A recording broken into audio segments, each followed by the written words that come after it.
There's one. Come on, buddy. Come on, buddy.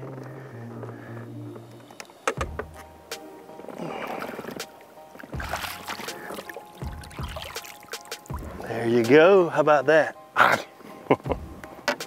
So, we all know pre-spawn, it's nice to be around some rock or some current with the DT6 red craw, but you can also catch them around trees, in this case, cypress trees.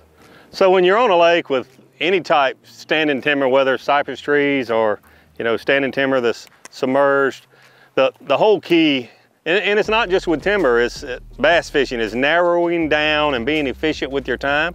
And which trees do I look for, which ones I throw around. Right here's a good example. We've got a little wind, it's maybe 10 miles an hour, and you see that it's blowing against this tree, and you can tell the wind is creating a little current right around that tree, and those are the ones of those fish, especially if they're in a feeding mode, those are your high percentage trees. So look for ones that not just look different looking at the tree, but look in the water and look around the tree, whether it's shaded and part of the tree is in the sun, especially pre-spawn. Sometimes those fish will actually want to be in the sun.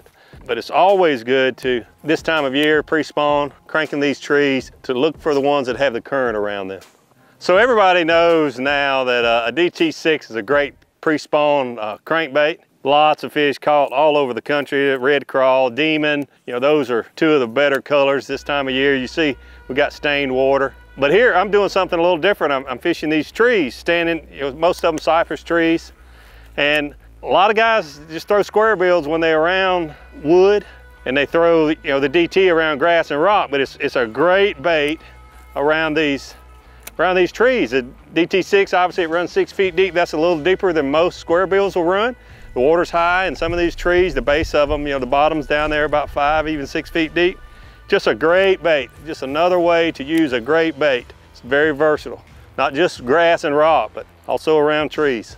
I'm always looking to throw something a little different, a different vibration, and I think that probably 8 out of 10 anglers that would be throwing a crankbait around these trees is throwing a squarebill, and it does not have the same thump, the same vibration that the DT6 has, so don't be afraid to give it a try. You won't get hung a lot. I like a composite rod, not all graphite, not all glass, like this cranking stick, 7 foot. It's just got a lot of give to it, and I think I know I land a lot more fish on a rod that has more give, and it's strong.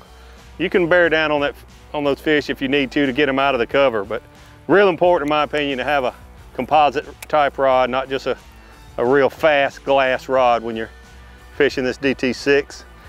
And then reel and line, I use a bait caster, obviously, a 6/4 to 1 and 14-pound test fluorocarbon line.